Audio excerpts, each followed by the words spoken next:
أكدت مصادرنا عن بحث محمود الخطيب رئيس مجلس إدارة النادي الأهلي عن نجم جديد واستغلال ملف الجنوب أفريقي بيرسي تاو بشكل كبير خلال الوقت الحالي.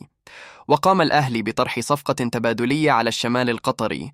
وعلم مصادر قناة أهلاوي بتحرك النادي الأهلي في الساعات الماضية لطرح اسم بيرسي تاو جناح الفريق ومنتخب جنوب أفريقيا على إدارة فريق الشمال القطري.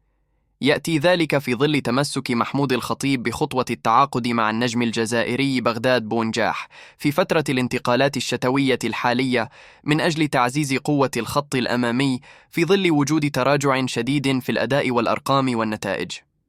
وطرح محمود الخطيب الذي يملك علاقات قوية مع إدارة فريق الشمال القطري خطوة مبادلة الجنوب أفريقي بيرسي تاو من خلال رحيله بشكل نهائي في فترة الانتقالات الشتوية الحالية، بينما يحصل المارد الأحمر على خدمات المحترف الجزائري بغداد بونجاح لمدة 6 أشهر حتى الانتهاء من خوض منافسات كأس العالم للأندية في الولايات المتحدة الأمريكية. وهناك تمسك شديد من جانب محمود الخطيب رئيس النادي الأهلي بالحصول على خدمات المحترف الجزائري بغداد بونجاح، خاصة أن اللاعب تواجد في القاهرة في الأيام القليلة الماضية واتفق مع الإدارة الحمراء على جميع التفاصيل المالية وأبدى موافقته على خطوة تخفيض قيمة عقده.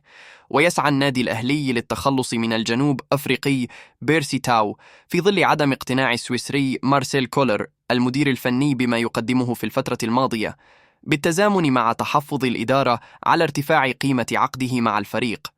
ولم يفقد محمود الخطيب رئيس النادي الأهلي الأمل في التعاقد مع بغداد بونجاح من صفوف الشمال القطري، حيث هناك اتصالات مستمرة لبحث ضمه في الفترة الحالية وحتى كأس العالم للأندية في الولايات المتحدة الأمريكية.